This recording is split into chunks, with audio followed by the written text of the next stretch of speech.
the end, myself ask you questions. It's not because of all the answers. Okay, we're open on tape. All right, I'm Detective Diaz from the Cleveland Police Homicide Unit, and we are here for the interview of Officer Timothy Loehmann. Officer Loehmann, you are being ordered to this interview pursuant to the orders of the Chief of Police and to the established principles of Garrity v. New Jersey. The time now is 1:19 p.m. What we're going to ask from you is that you just give us an accurate account of the events that occurred on Saturday, November 26th, 2014 at 1910 West Boulevard, which is Cadell Rec. Before we get started, if we could just introduce ourselves. Steve Kinas, Kinas, Vice President for the CPPA.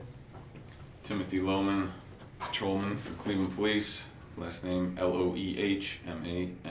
Badge. 1231 is my badge. Henry Hilo, Hilow, attorney for CPPA. Ron Tim, homicide unit, I'm sorry. That's all. Rob Tucker, Internal Affairs. Okay, if we could just start on from Saturday, November 22nd, what time you started work, who you were assigned with, and go from there. I was assigned to Zone Car 1 Adam 25 with Police Officer Frank Garnback. His badge number is 1582. Roll call took place at 14:30. Okay, just go from there. Okay. Well, first off, let's just go real quick. Your partner was Frank Garnback, badge 1582. He was your training officer that day? Yes, he is my field training officer. All right, when did you graduate from the academy? I graduated August 28th of this year. Of this year, 14? Mhm. So you've been on the streets just over a month? Yes. I served time in the 4th District in my one-man training phase, about a little over a month, and then I've been in the 1st District on my two-man phase for about 6 weeks now. 6 weeks, okay. All right, so on Saturday you reported a roll call, and you're assigned with the car with Officer Garnback. What happened from there?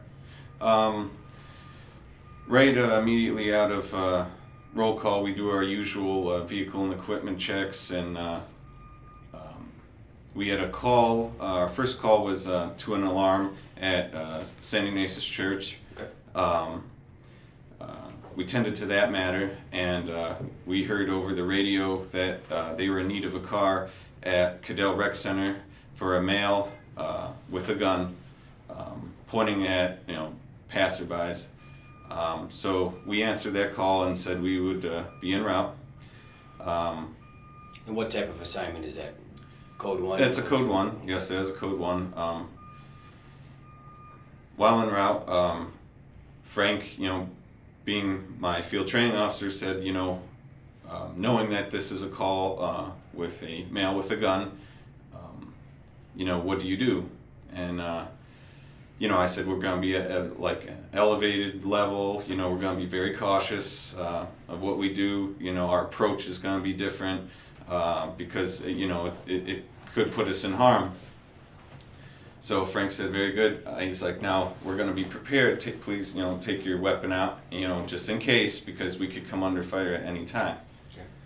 Now, over radio, we also got a description of the male. It was a black male with a camouflage hat, wearing a gray sweatshirt with the black sleeves. So while en route, Frank decided to go from the south end of the park, I believe, which is Madison, and there's a fire station right there at West 100th. Okay. And we entered through the sidewalk, like back area of the near the fire station over there, and went on the grass.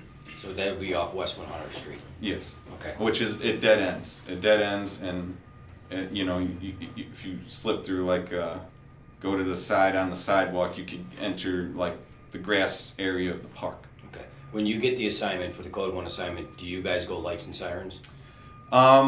We did at times, depending on traffic. I believe we did turn sirens on, and then we turned them off, depending on the flow of traffic.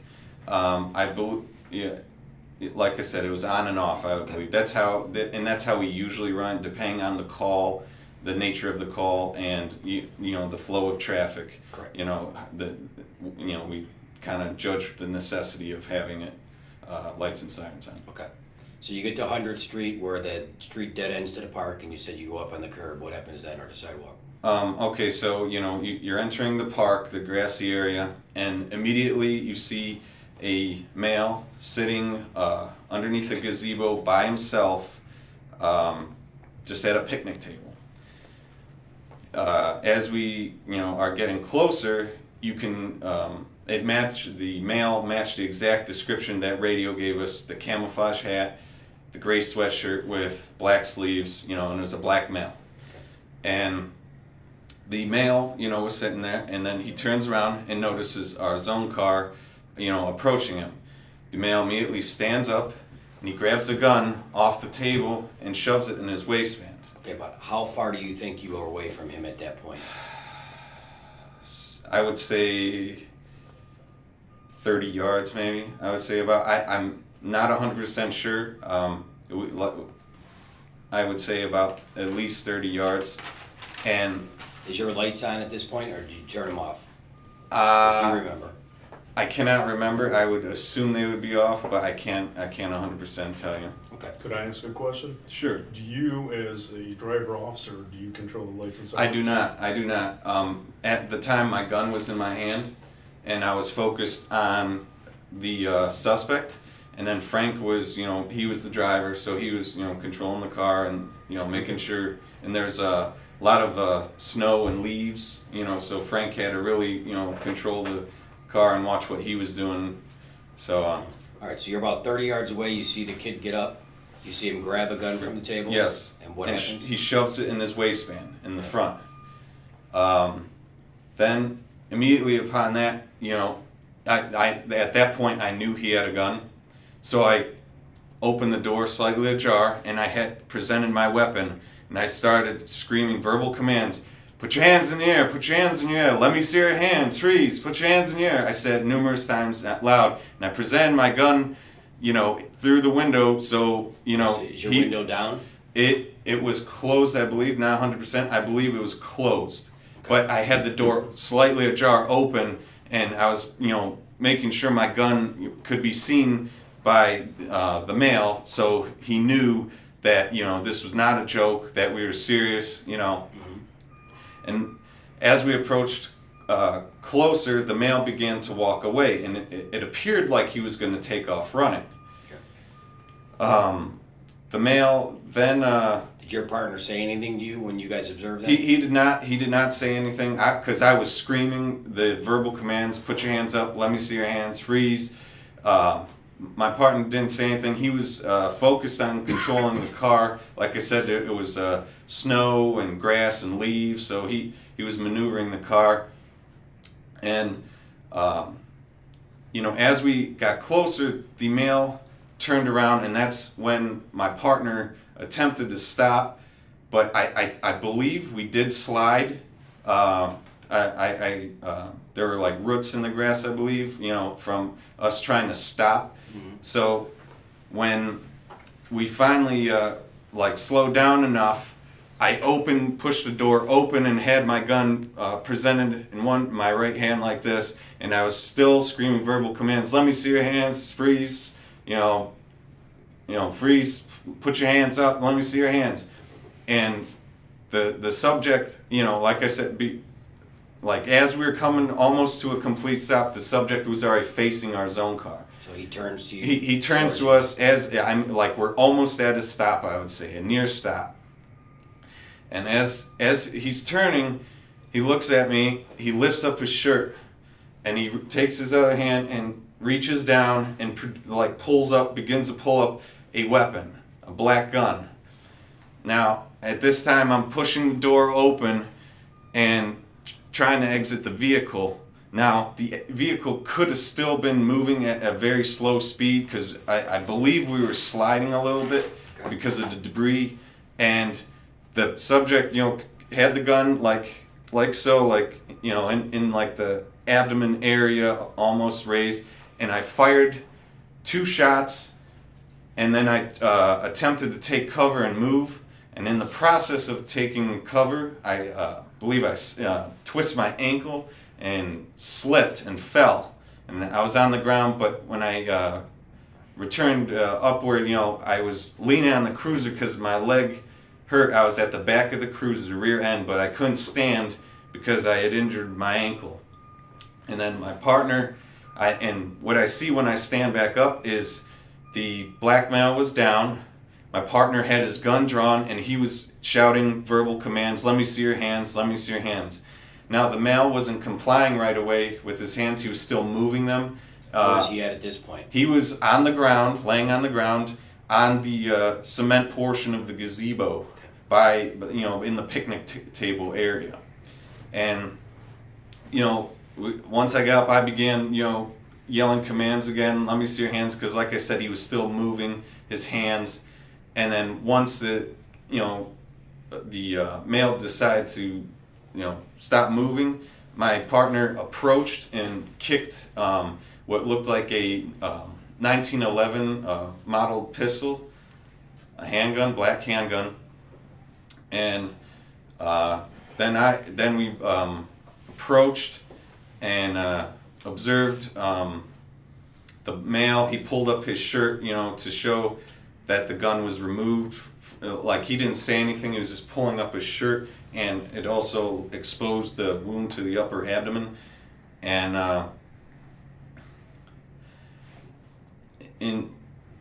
not sure the order of the sequence, but my partner did render aid, and I was observing the scene 360 for other threats, and then I also, like I said, I don't know the order if Frank rendered aid first but the other part was from the recreation center.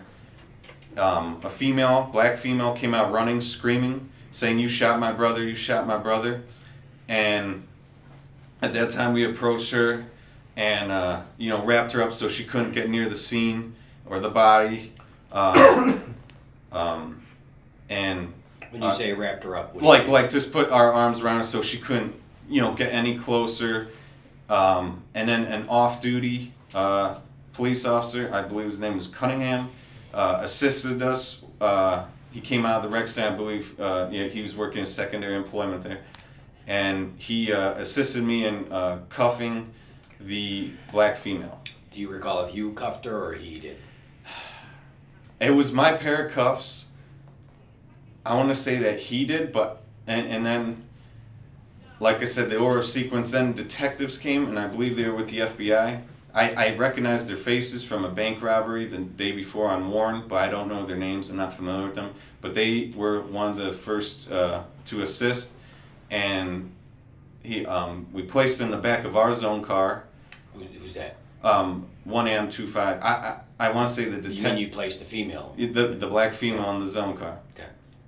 And then, she continued to scream, and Frank went back. Once she, that was taking her, Frank was rendering aid, and one of the detectives, who I believe stated he was a former medic, possibly, I'm not 100% sure, he also helped render aid, like he put gloves on, and they were tending to the male. And then the female was yelling, "She can't breathe, she can't breathe." So I went to the zone car and rolled down the back window for her so she can, breathe. And, we said, "Calm down, please calm down," And one of the detectives was assisting me. He was telling me to sit down and calm down because I injured my ankle and I could barely stand. And at that point, like, Frank, kept calling, making calls over the radio saying, EMS, hurry up, we need EMS. I believe the first medical unit to arrive was the fire department, and they tended to the kid, and then EMS came and treated him, and other officers began taping off the air. Now, once we actually were able to slow down and observe what happened, then we did realize that it was a juvenile. We were not sure of his age, but at that point we could notice that it was a juvenile. And then also the magazine of the 1911 looking model weapon, the magazine fell out of it when Frank kicked it, and you could tell there was no, it was not bullets in it. It was like a BB type weapon. All right. You guys are obviously in a marked police car, correct? Yes, we are. All right. And how were you dressed that day? I was dressed in my usual uniform, my navy blue slack shirt. I wear a tie. CPD patches? I had CPD patches, my badge. I keep a run sheet in my, between my buttons of my shirt. I have my duty rig on with handcuffs, my duty weapon with my Glock Mile 17. I have another pair of cuffs and my ass baton. I have my flashlight, my radio, my taser, my OC spray, and then two set of spare magazines in the front. Okay. Do you have a secondary weapon? I do not carry a secondary weapon.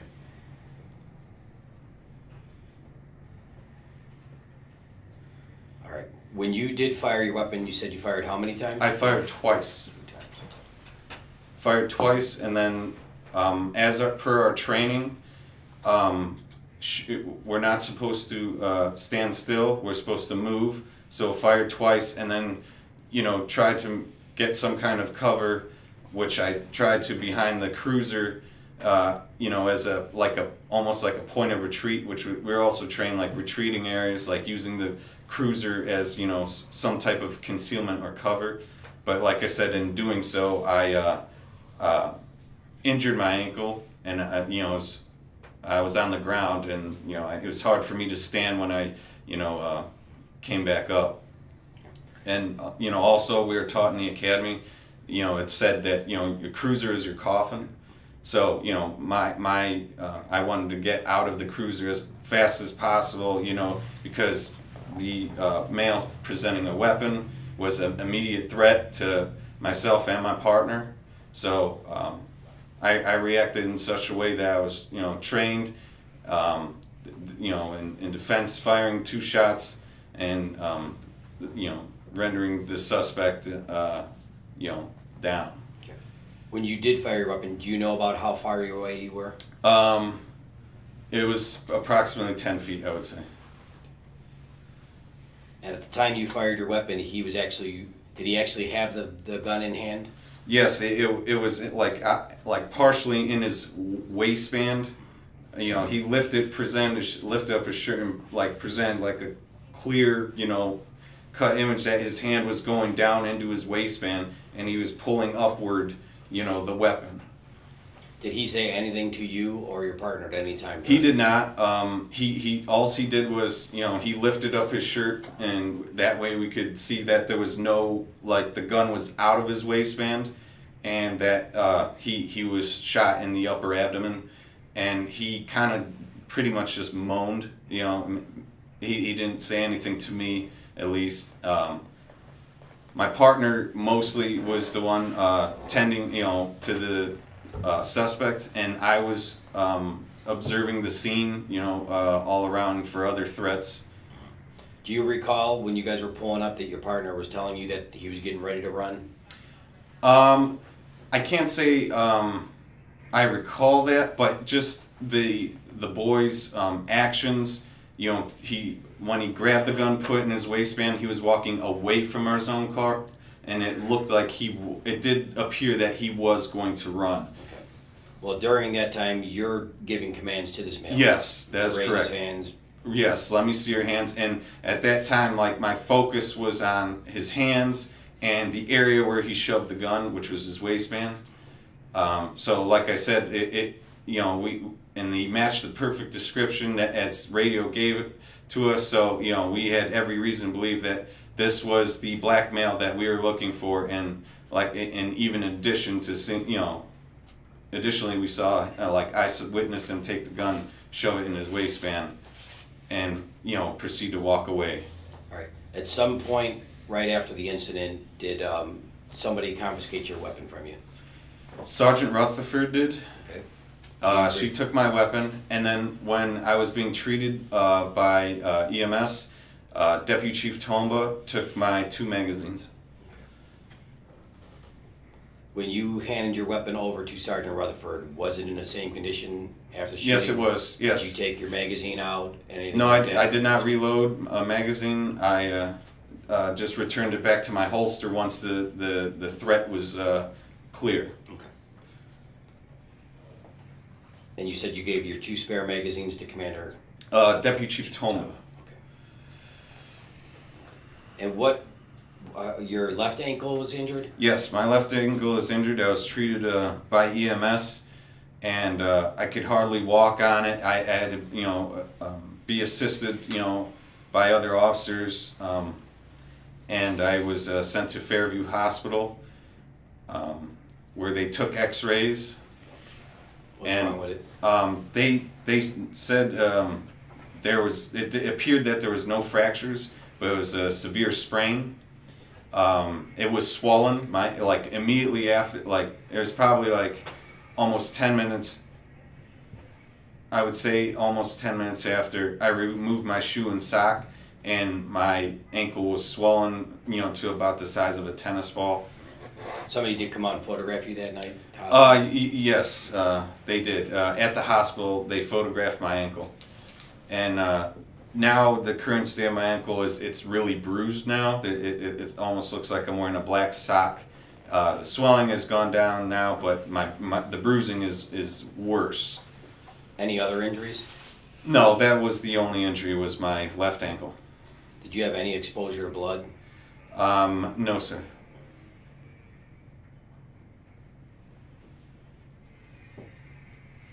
At any time did you hear your partner fire his weapon? He did not.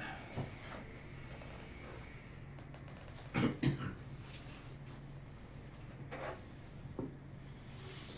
time of day does this take place? This took place at 3:30. Was 3:30 p.m. is when we got the call, so it's daylight hours. We arrived shortly afterward. It only took us approximately 2 minutes to get down to that area. What were the conditions outside the day? It was, I would say, partly cloudy, but daylight. So that's how you could view the weapon so well, and the subject, and It had matching snowed the description. night before. Yes, so there was snow on the ground, and we were in a park with trees, so there was leaves on the ground and grass. So, like I said, it was difficult probably for Frank to maneuver the zone car, and also, like I said, for me trying to, get out of the line of fire. If the black male did, return fire, I slipped and twisted my ankle and fell, because of the conditions. When you did fire your weapon, were you actually outside the vehicle?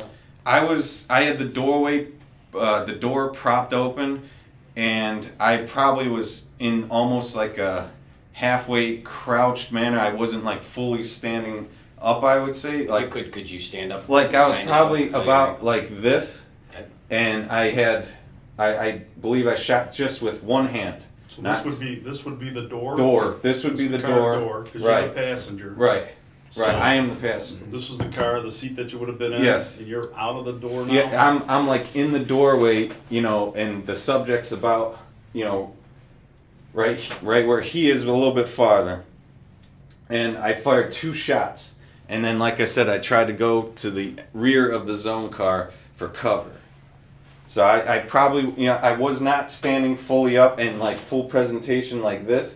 I was, it was that quick where the black male turned, lifted up his shirt, grabbed, reached in his waistband, pulled up the weapon, and that's, at that time I was probably about like this, and that's when I had to fire 2 shots and attempt to gain cover. Let me, while you're still up, Sure. when relax for a second. Okay. When you see him at the picnic table, Mhm. okay, you made motions before with the gun being down, and with his right hand, he took something off the table. Yes, Which the gun. was the gun. Yes. Okay. And then when he puts it back in his waistband, you said, is he standing at that point? Yeah, he is standing. He stood first, I believe, to create room to place it in his waistband, I believe, and then he proceeded to walk away like he was still under the gazebo, Okay. walking away Which by would be towards north? towards the recreation center. Okay. And at that point, what do you think's happening? I like it.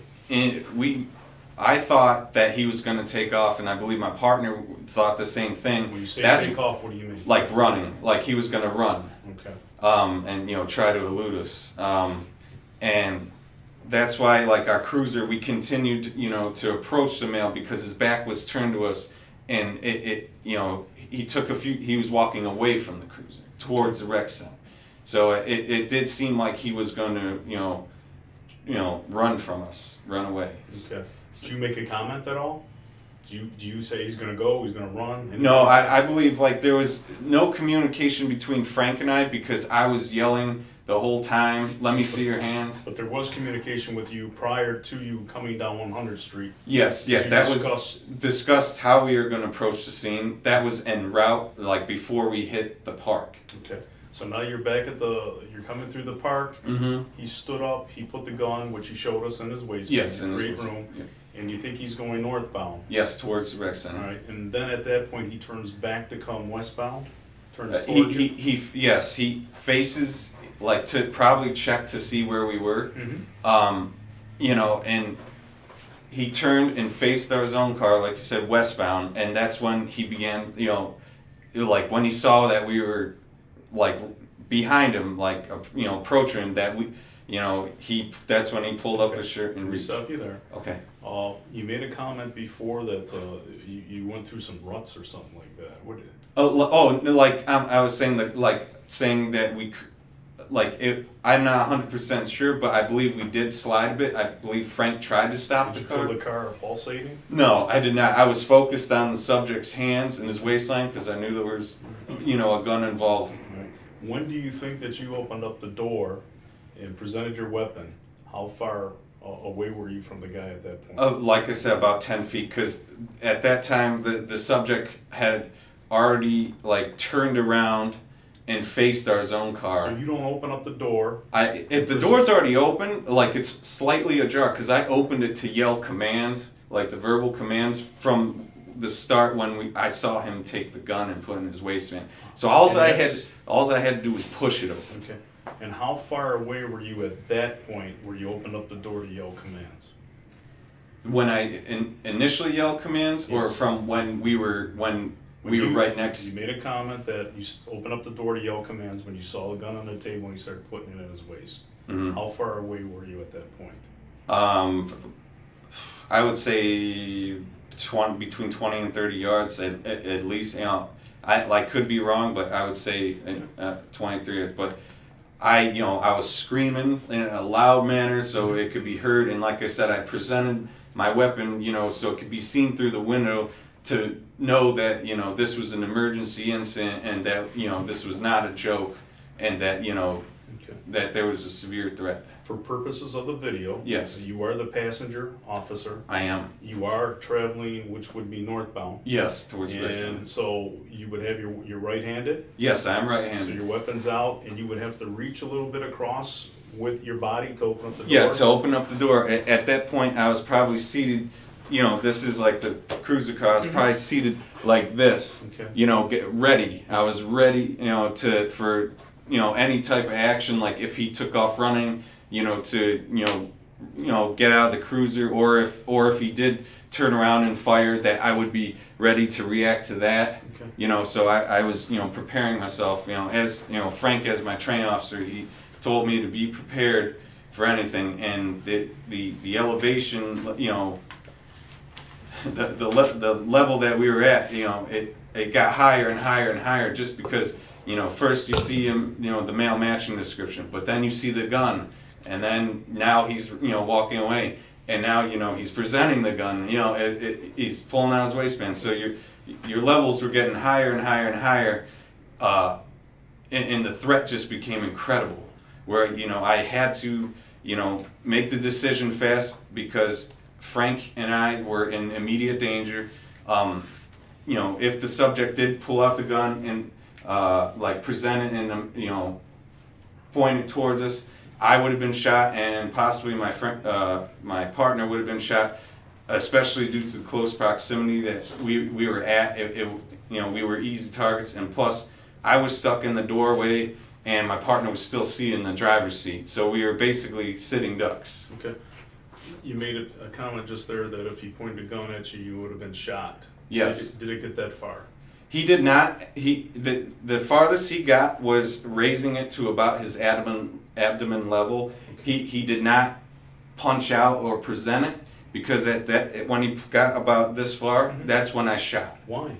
Because I believed there was a threat to myself and my partner, and it was, in order to kill us or harm us. So you thought what? I thought I was going to die. And why? Because he had a weapon, that at close proximity, and he was going to use it against us because, to the facts, that the radio gave us, that he was pointing a gun at other people, and, he, and no doubt in my mind that he was going to, present to us and, possibly harm us or even kill us. There was no doubt in my mind that threat was there, and I had to take action to protect the lives of myself and my partner. Anyway, let's go back once again to the gun. Sure. All right. You say it's with his right hand? I believe it was with his right hand. One hand had the shirt, Okay. and the other was reaching down in his waistband and pulling up. So you see his hand on the weapon? Yes, yeah. Where at on the weapon? Like in a grip on the, Okay. the grip of the gun. And then can you see the gun coming out? It was. He was pulling it upward towards his abdomen. All right. And at that point is when you're out of the car and you fire 2 rounds. 2 rounds, yes. And why'd you fire 2? I fired 2, and I also wanted to get out of the position that I was in, because I was trapped in the doorway, and if I was fired upon, like, I couldn't go backwards, I couldn't go forward or left, because the door, I was trapped in the door. So the only exit option I had was to retreat to the back of the cruiser, and even that was kind of like a far retreat given the how close we were to them. But so I was able to lunge over to the area, but like I said, I hurt myself, and I was able to get behind the cruiser for cover. But at that time, when I stood up, the subject was already on the ground. And what does that mean? I believe that I did hit the subject and neutralize the threat. Is that why you didn't shoot anymore? I did not shoot anymore, and at that time I could see his hands. Okay. He was moving his hands. Let me go back Yes. to that. When Sure. when he's down on the ground, is he face down? No, he was face upward. I don't know if he rolled. I don't know how he fell because I was trying to get out of the way. But when I stood up, he was face upward and rolling, motioning and moving his hands. Okay. And the threat was still there at the time, even though he was on the ground, because we didn't know But you didn't see. Did you see a gun at that point? At that point, I did not have a good view. My partner, But you were able to see his hand. I was able to see his hands, so I did not fire again. Why didn't you fire again? Because there was no gun in his hand. There was no weapon in his hand at the time. But then, my partner was on the other side of his own car, the front of his own car, and he had a better view and saw that the gun had, fallen from his grip, like next to him, a couple feet next to him. And, when this male stopped moving, my partner, he had his gun presented, and he approached and he kicked the gun to his side. Okay. Your gun was still out too? during My this? gun was still out. And you had the suspect covered? The suspect was covered, yes. All right. Do you see the gun on the ground? When my partner kicked it away, yes. Okay. You made a comment earlier too, something about it being a 1911 Colt. How did you know that? I'm a gun collector. I have multiple guns at home. I read on weapons. I follow history. I can identify guns, fairly easily. I read magazines. I'm a hunter, so I'm well rounded with weapons. I can recognize weapons, and to me, it looked like like a military issued Colt 1911 model gun, which is a larger .45 caliber weapon. And with your experience of guns and collecting and reading everything, what did that gun look like to you? It looked like a Colt 1911 model 45 caliber. A BB gun? No, it did not look like a BB gun. It was a gun. It was, yes, it was a gun. Okay. At the time I noticed that it was a BB gun is when Frank kicked it over and the magazine fell out. And when I did move myself from the back of the zone car to approach, the victim and where the gun was, then I noticed the magazine did not contain 45 caliber rounds. It appeared that it would be more suitable to contain like BBs. Okay. At any point, did you have any contact with the suspect? Did you put your hands on him? Did you cuff him? I did not put any hands on the suspect. My partner did. He was the one that tended the suspect.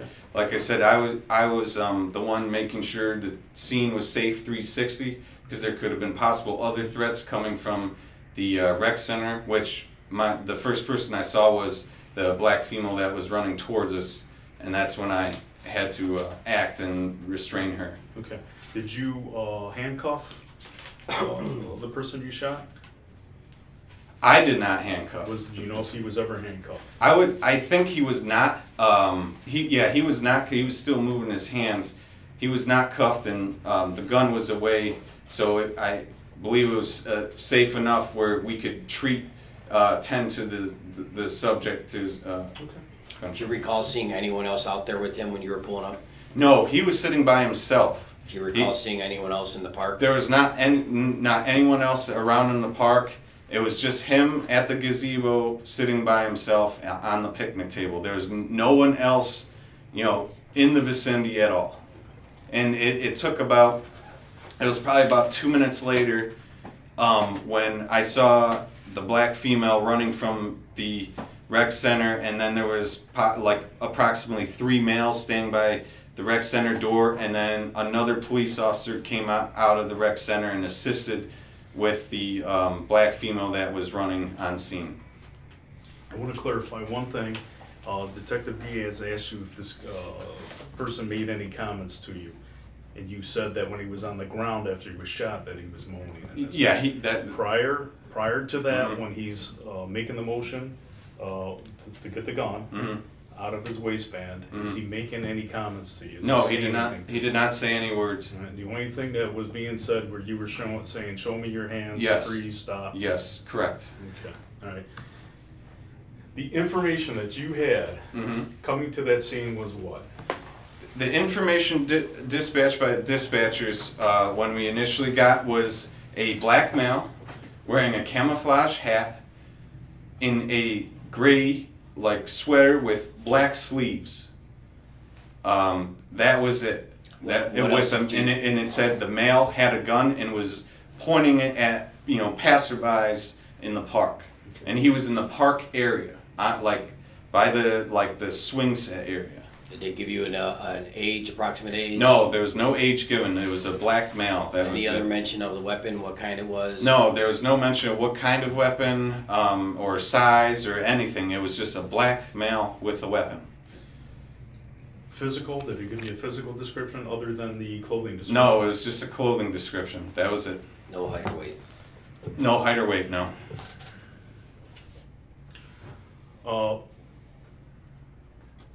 You went to the hospital. I did. All right. You were transported by EMS? Yes, I was. Okay. Cleveland EMS. And you were on scene for how long before they transported you? I would say approximately, about 20 minutes. I am not sure. Because at first I was told to sit down, get off my leg because I was injured. I could hardly stand. Did you get stand. separated from your partner? I was separated from my partner. Upon when other officers, Cleveland police officers, were on scene I saw officers begin to tape off the scene, and a big black male was coming from the fire station area, and he was posturing like he was gonna pump me, and he was yelling like, fuck the police, and you shot my brother. And at that time I figured that was his brother, and the police he was posturing to like hit a police officer, but the police placed his arms around him and they cuffed him and took him off. Did you have any contact with him? No, I did not. Okay. And you were seated? I was seated. I was at that time I was standing outside a cruiser, like probably resting my hand, like keeping my weight off my ankle. Okay. And then I did sit down in another cruiser. It was probably the cruiser that was, like, I would say closest to our zone car. Probably the second. I'm not sure, but probably the second responders from our department's cruiser. And I sat in the front passenger seat. And at that time, I was approached by. Later was approached by Sergeant Rutherford, where she checked on me, made sure I was okay, and then I gave her my firearm. Okay, so you did not have a chance to talk to Officer Garnback? I did not. No. Okay. No. Since this event, have you had an opportunity to talk to him? When we returned to the district, Officer Garnback and I were separated for hours because I was being treated at the hospital in East Lansing. On that point, you said you were at the scene for a good 20 minutes? I would say at least 20 minutes. Okay, and then you were transported to what hospital? Fairview Hospital. And I was in the back of the ambulance for a long time, and that's when other members of the police department came to talk to me. That's when Deputy Chief Tomba took my 2 magazines along. I believe he was with Commander McCartney. Steve was one who showed up. Did anybody from the use of deadly force team talk to you at that point? No one talked to me at that point. It was What were just you EMS personnel. Were you actually interviewed by the use of deadly force? I was interviewed by them at the hospital. Tucker, you were the first to show up. Mm-hmm. Then Andre Cisco showed up from the Employee Assistance Unit, and Jeff Fulmer showed up, and then Detective Diaz showed up, and that's when we had a discussion of the events that took place. All right. Had you talked to your partner prior to that? I did not. Okay. So when I interviewed you, you hadn't talked to. I had your not. partner? No, he was still on scene, and I was being treated at the hospital. The only officer that was with me was Luke Kitko, who assisted me in walking and was presiding over me because I did not have my weapon at the time, and Luke Kitko presided over me, and he did very good job. At what point did you get your secondary weapon to date? Was it replaced? In the hospital, hours later, one of the detectives from the hospital, or the homicide unit, returned. I don't know his name. I see him here today, but Sandoval. he returned me a duty weapon and my magazines. Okay. What ankle did you injure? I injured my left ankle. Okay, when you left the hospital that night, were you able to walk on your own, or did you have crutches? I was not. They gave me Motrin, a prescription for Percocet. They wrapped my ankle, and they gave me a air cast and a set of crutches. So I was using the crutches, and also Officer Kitko, assisted me with, getting in the cruiser, and Can you give me about how long you were at the hospital? I would say at least 2 hours. Okay. Were you able to come back to the scene and assist us with a walkthrough? I was not able to come back to see. My ankle was, injured to the point where I could not stand on my own, and I, was in pain. Plus you were being treated, right? I was being treated also, so I did not return to the scene that night at all. Okay. Based on that, we would like to see if we get a medical release for your medical records for that day for that treatment. Certainly. Okay. And we'll discuss that. Sure. Yeah, all right. We'll discuss that. Since this time, after you were interviewed, gave your initial verbal statement to Detective Diaz, did you have conversations with your partner? The only conversation that I've had with my partner was after I was released from the hospital and after he left the scene. We were reunited. He picked me up from the hospital and took me to district.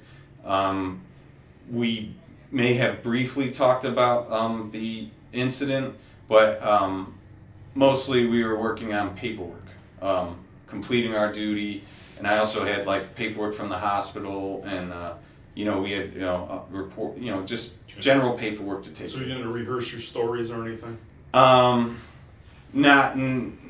Not really. I mean, we talked probably briefly about it. Just making sure we're okay. So what you told Detective Diaz that night, what you told us tonight is what happened? Yes, that's what happened. Okay.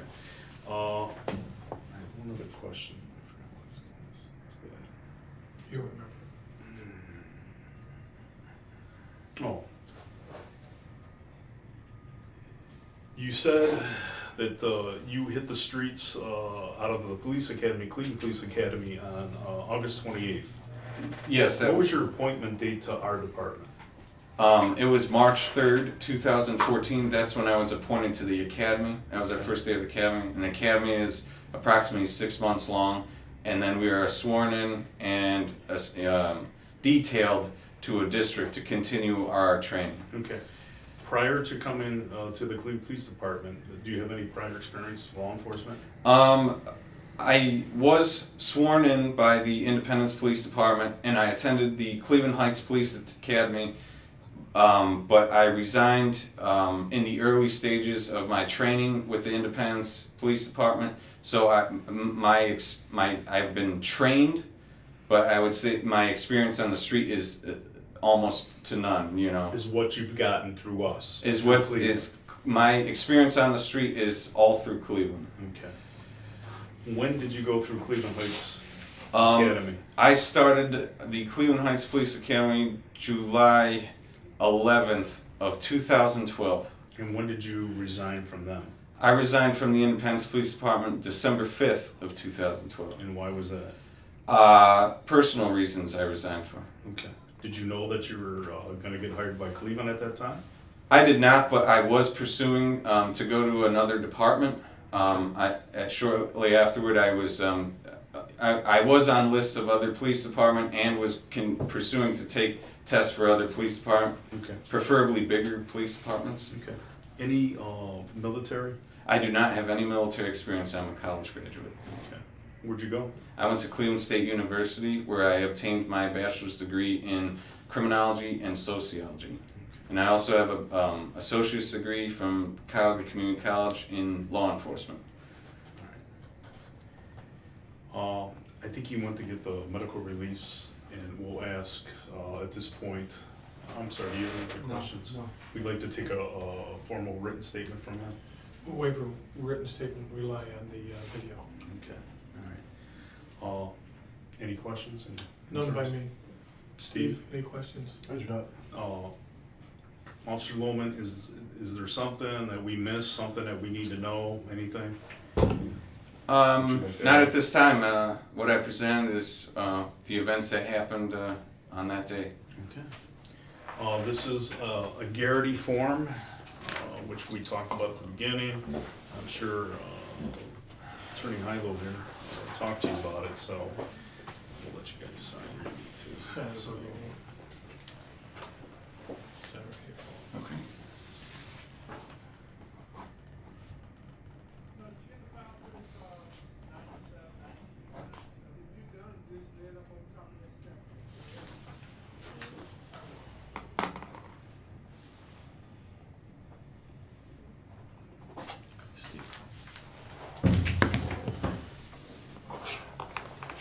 I thought we had two, but we'll just make copies.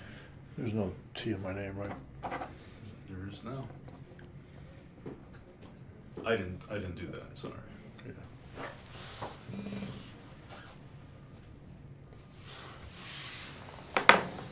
The last one, at least you got your name on it, I didn't. We just done before. Oh,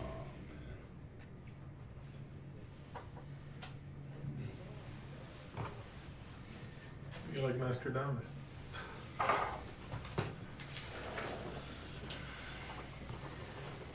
right.